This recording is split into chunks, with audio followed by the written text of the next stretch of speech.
Louange à Allah qui a fait descendre sur son serviteur Mohammed le livre, et il n'y a point introduit de tortuosité, ambiguïté. Un livre d'une parfaite droiture, pour avertir d'une sévère punition venant de sa part, et pour annoncer aux croyants qui font de bonnes œuvres qu'il y aura pour eux une belle récompense, où ils demeureront éternellement, et pour avertir ceux qui disent « Allah s'est attribué un enfant ». Ni eux ni leurs ancêtres n'en savent rien. Quelle monstrueuse parole que celle qui sort de leur bouche. Ce qu'ils disent n'est que mensonge. Tu vas peut-être te consumer de chagrin parce qu'ils se détournent de toi et ne croient pas en ce discours. Nous avons placé ce qu'il y a sur la terre pour l'embellir, afin d'éprouver les hommes et afin de savoir qui d'entre eux sont les meilleurs dans leurs actions. Puis nous allons sûrement transformer sa surface en un sol aride. Penses-tu que les gens de la caverne et d'Ar-Rakim ont constitué une chose extraordinaire d'entre nos prodiges ? Quand les jeunes gens se furent réfugiés dans la caverne, ils dirent « Ô notre Seigneur, donne-nous de ta part une miséricorde et assure-nous la droiture dans tout ce qui nous concerne. » Alors nous avons assourdi leurs oreilles dans la caverne pendant de nombreuses années. Ensuite, nous les avons ressuscités afin de savoir lequel des deux groupes saurait le mieux calculer la durée exacte de leur séjour. Nous allons te raconter leur récit en toute vérité. Ce sont des jeunes gens qui croyaient en leur Seigneur, et nous leur avons accordé les plus grands moyens de se diriger dans la bonne voie. Nous avons fortifié leur cœur lorsqu'ils s'étaient levés pour dire « Notre Seigneur est le Seigneur des cieux et de la terre, jamais nous n'invoquerons de divinité en dehors de lui, sans quoi nous transgresserions dans nos paroles. Voilà que nos concitoyens ont adopté en dehors de lui des divinités. Que n'apporte-t-il sur elles une preuve évidente ? Quel pire injuste, donc, que celui qui invente un mensonge contre Allah. Et quand vous vous serez séparés d'eux et de ce qu'ils adorent en dehors d'Allah, réfugiez-vous donc dans la caverne. Votre Seigneur répandra de sa miséricorde sur vous et disposera pour vous un adoucissement à votre sort. Tu aurais vu le soleil quand il se lève s'écarter de leur caverne vers la droite, et quand il se couche passer à leur gauche, tandis qu'eux-mêmes sont là dans une partie spacieuse de la caverne. Cela est une des merveilles d'Allah. Celui qu'Allah guide, c'est lui le bien guidé, et quiconque il égare, tu ne trouveras alors pour lui aucun allié pour le mettre sur la bonne voie. Et tu les aurais crus éveillés alors qu'ils dorment.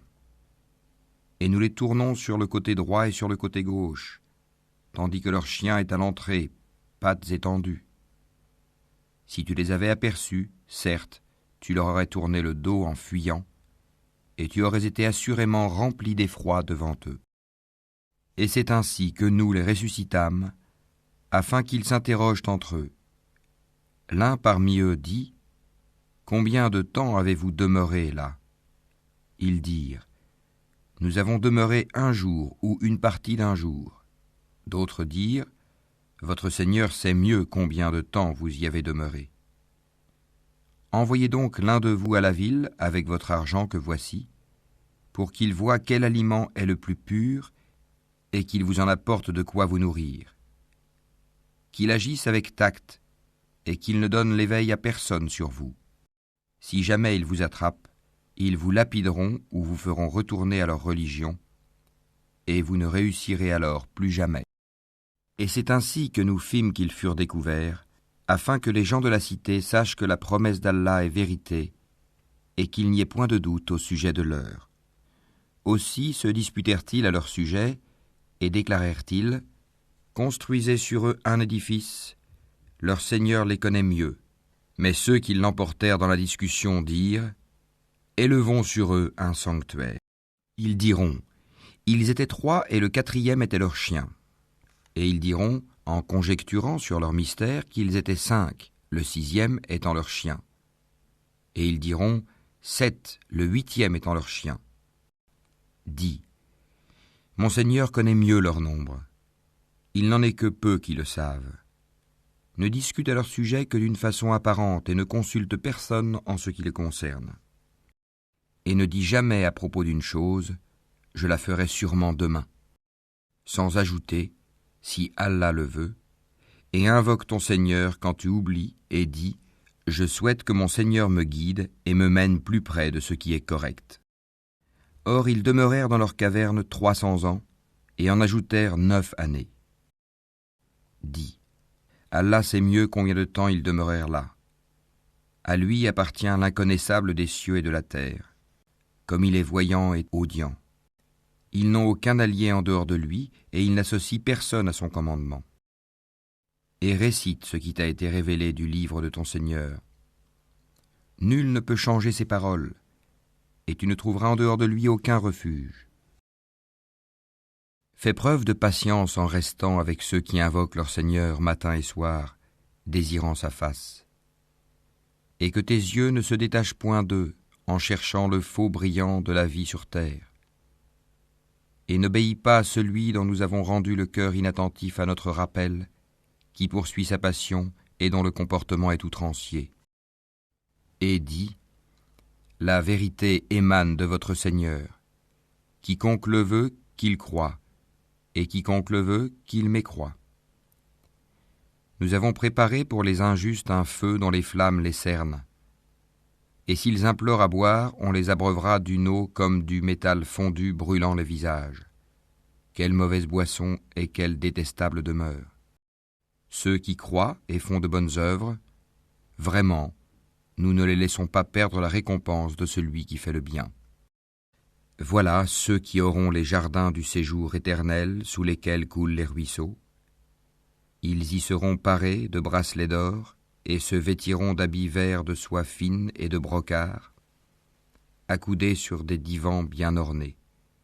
Quelle bonne récompense et quelle belle demeure.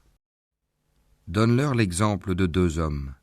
À l'un d'eux, nous avons assigné 2 jardins de vignes que nous avons entourés de palmiers et nous avons mis entre les 2 jardins des champs cultivés. Les 2 jardins produisaient leurs récoltes sans jamais manquer.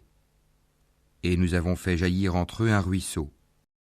Et il avait des fruits, et dit alors à son compagnon avec qui il conversait, « Je possède plus de biens que toi, et je suis plus puissant que toi grâce à mon clan. » Il entra dans son jardin, coupable envers lui-même par sa mécréance. Il dit, « Je ne pense pas que ceci puisse jamais périr. Et je ne pense pas que l'heure viendra. Et si on me ramène vers mon Seigneur, je trouverai certes meilleur lieu de retour que ce jardin. » Son compagnon lui dit, tout en conversant avec lui, « Serais-tu mécréant envers celui qui t'a créé de terre puis de sperme et enfin t'a façonné en homme ? Quant à moi, c'est Allah qui est mon Seigneur, et je n'associe personne à mon Seigneur. En entrant dans ton jardin, que ne dis-tu, telle est la volonté et la grâce d'Allah ? Il n'y a de puissance que par Allah. Si tu me vois moins pourvu que toi en biens et en enfants, il se peut que mon Seigneur bientôt me donne quelque chose de meilleur que ton jardin, qu'il envoie sur ce dernier du ciel quelque calamité et que son sol devienne glissant, ou que son eau tarisse de sorte que tu ne puisses plus la retrouver. Et sa récolte fut détruite, et il se mit alors à se tordre les 2 mains à cause de ce qu'il y avait dépensé, cependant que ses treilles étaient complètement ravagées. Et il disait que je souhaite n'avoir associé personne à mon Seigneur. Il n'eut aucun groupe de gens pour le secourir contre la punition d'Allah, et il ne put se secourir lui-même. En l'occurrence, la souveraine protection appartient à Allah, le vrai. Il accorde la meilleure récompense et le meilleur résultat. Et propose-leur l'exemple de la vie ici-bas. Elle est semblable à une eau que nous faisons descendre du ciel. La végétation de la terre se mélange à elle, puis elle devient de l'herbe desséchée que les vents dispersent. Allah est certes puissant en toutes choses. Les biens et les enfants sont l'ornement de la vie de ce monde. Cependant, les bonnes œuvres qui persistent ont auprès de ton Seigneur une meilleure récompense et suscitent une belle espérance. Le jour où nous ferons marcher les montagnes et où tu verras la terre nivelée comme une plaine, et nous les rassemblerons sans en omettre un seul. et ils seront présentés en rang devant ton Seigneur. Vous voilà venus à nous comme nous vous avons créé la première fois. Pourtant, vous prétendiez que nous ne remplirions pas nos promesses. Et on déposera le livre de chacun. Alors tu verras les criminels, effrayés à cause de ce qu'il y a dedans, dire « Malheur à nous, qu'a donc ce livre à nos maîtres de mentionner ni péché véniel, ni péché capital ?» Et ils trouveront devant eux tout ce qu'ils ont œuvré. Et ton Seigneur ne fait du tort à personne. Et lorsque nous dîmes aux anges, prosternez-vous devant Adam, ils se prosternèrent, excepté Iblis, Satan, qui était du nombre des djinns et qui se révolta contre le commandement de son Seigneur. Allez-vous cependant le prendre, ainsi que sa descendance, pour allier en dehors de moi, alors qu'ils vous sont ennemis? Quel mauvais échange pour les injustes! Je ne les ai pas pris comme témoins de la création des cieux et de la terre, ni de la création de leur propre personne. Et je n'ai pas pris comme aide ceux qui égarent. Et le jour où il dira « Appelez ceux que vous prétendiez être mes associés », ils les invoqueront, mais eux ne leur répondront pas. Nous aurons placé entre eux une vallée de perdition. Et les criminels verront le feu, ils seront alors convaincus qu'ils y tomberont et n'en trouveront pas d'échappatoire. Et assurément, nous avons déployé pour les gens dans ce Coran toutes sortes d'exemples. L'homme cependant est de tous les êtres le plus grand disputeur. Qu'est-ce qui a donc empêché les gens de croire lorsque le guide leur est venu, ainsi que de demander pardon à leur Seigneur, si ce n'est qu'ils veulent subir le sort des anciens ou se trouver face à face avec le châtiment? Et nous n'envoyons des messagers que pour annoncer la bonne nouvelle et avertir. Et ceux qui ont mécru disputent avec de faux arguments afin d'infirmer la vérité et prennent en raillerie mes versets, le Coran, ainsi que ce châtiment dont on les a avertis. Quel pire injuste que celui à qui on a rappelé les versets de son Seigneur et qui en détourna le dos, en oubliant ce que ses deux mains ont commis. Nous avons placé des voiles sur leur cœur, de sorte qu'ils ne comprennent pas le Coran, et mis une lourdeur dans leurs oreilles. Même si tu les appelles vers la bonne voie, jamais ils ne pourront donc se guider. Et ton Seigneur est le pardonneur, le détenteur de la miséricorde. S'ils s'en prenaient à eux pour ce qu'ils ont acquis, il leur hâterait certes le châtiment. Mais il y a pour eux un terme fixé pour l'accomplissement des menaces contre lequel ils ne trouveront aucun refuge.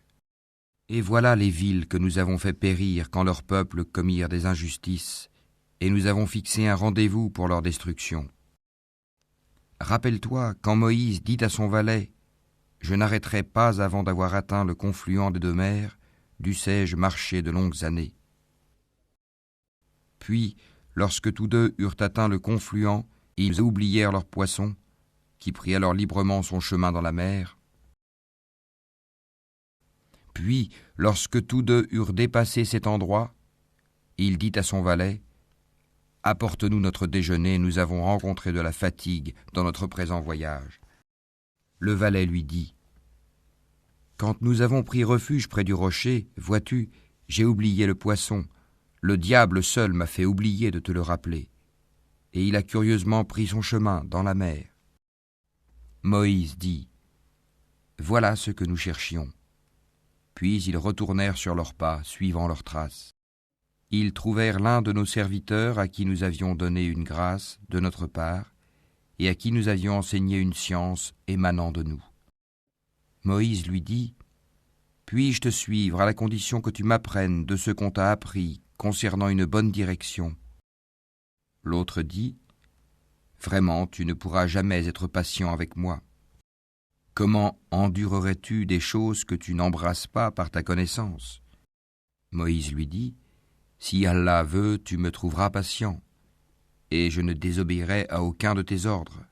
Si tu me suis, dit l'autre, ne m'interroge sur rien tant que je ne t'en aurai pas fait mention. » Alors les deux partirent, et après qu'ils furent montés sur un bateau, l'homme y fit une brèche. Moïse lui dit « Est-ce pour noyer ses occupants que tu l'as ébréché ? tu as commis certes une chose monstrueuse.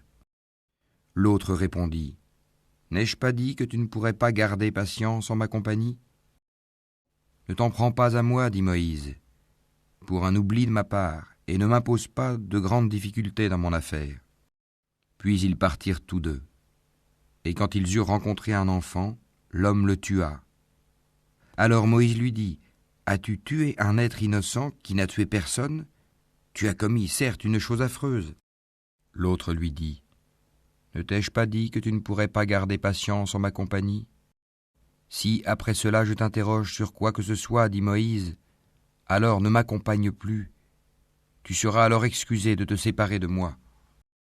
Ils partirent donc tous deux, et quand ils furent arrivés à un village habité, ils demandèrent à manger à ses habitants, mais ceux-ci refusèrent de leur donner l'hospitalité. Ensuite, ils y trouvèrent un mur sur le point de s'écrouler. L'homme le redressa. Alors Moïse lui dit, « Si tu voulais, tu aurais bien pu réclamer pour cela un salaire. » Ceci marque la séparation entre toi et moi, dit l'homme. Je vais t'apprendre l'interprétation de ce que tu n'as pas pu supporter avec patience. Pour ce qui est du bateau, il appartenait à des pauvres gens qui travaillaient en mer. Je voulais donc le rendre défectueux, car il y avait derrière eux un roi qui saisissait de force tout bateau. Quant aux garçons, ses pères et mères étaient des croyants. Nous avons craint qu'il ne leur imposât la rébellion et la mécréance. Nous avons donc voulu que leur Seigneur leur accordât en échange un autre plus pur et plus affectueux. Et quant au mur, il appartenait à 2 garçons orphelins de la ville, et il y avait dessous un trésor à eux. Et leur père était un homme vertueux. Ton Seigneur a donc voulu que tous 2 atteignent leur maturité et qu'ils extraient eux-mêmes leur trésor par une miséricorde de ton Seigneur. Je ne l'ai d'ailleurs pas fait de mon propre chef. Voilà l'interprétation de ce que tu n'as pas pu endurer avec patience. Et il t'interroge sur Dhul Qarnayn. Dis, je vais vous en citer quelques faits mémorables. Vraiment, nous avons affermi sa puissance sur terre et nous lui avons donné libre voie à toute chose. Il suivit donc une voie. Et quand il eut atteint le couchant, il trouva que le soleil se couchait dans une source boueuse, et auprès d'elle, il trouva une peuplade impie. Nous dîmes, ô Dhul Qarnayn, ou tu les châties, ou tu uses de bienveillance à leur égard. Il dit, quant à celui qui est injuste, nous le châtierons, ensuite il sera ramené vers son Seigneur qui le punira d'un châtiment terrible. Et quant à celui qui croit et fait bonne œuvre, il aura en retour la plus belle récompense, et nous lui donnerons des ordres faciles à exécuter. Puis il suivit une autre voie, et quand il eut atteint le levant, il trouva que le soleil se levait sur une peuplade à laquelle nous n'avions pas donné de voile pour s'en protéger. Il en fut ainsi, et nous embrassons de notre science ce qu'il détenait.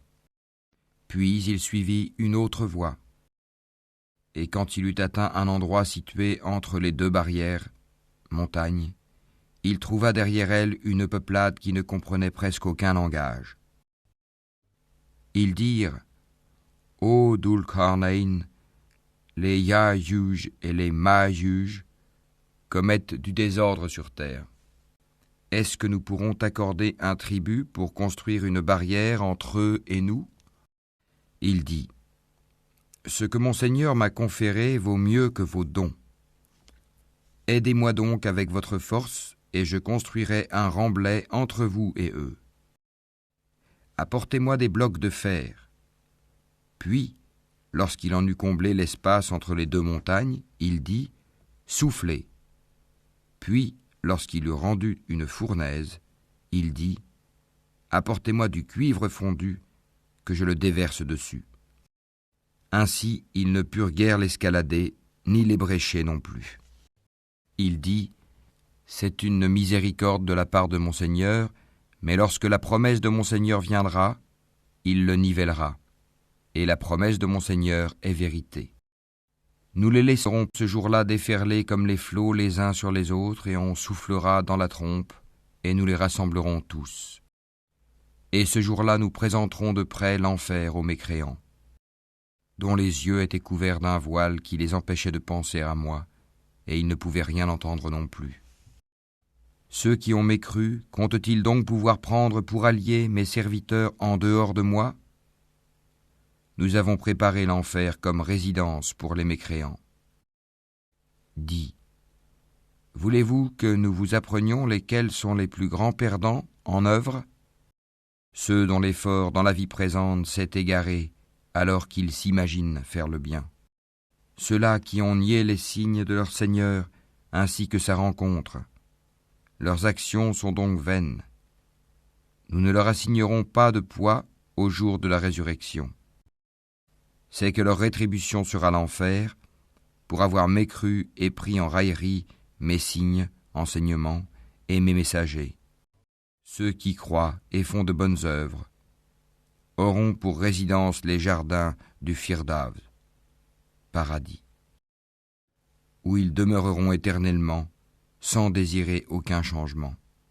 Dis, si la mer était une encre pour écrire les paroles de mon Seigneur, certes la mer s'épuiserait avant que ne soient épuisées les paroles de mon Seigneur, quand même nous lui apporterions son équivalent comme renfort. Dis, je suis en fait un être humain comme vous. Il m'a été révélé que votre Dieu est un Dieu unique. Quiconque donc espère rencontrer son Seigneur, qu'il fasse de bonnes actions et qu'il n'associe dans son adoration aucun autre à son Seigneur.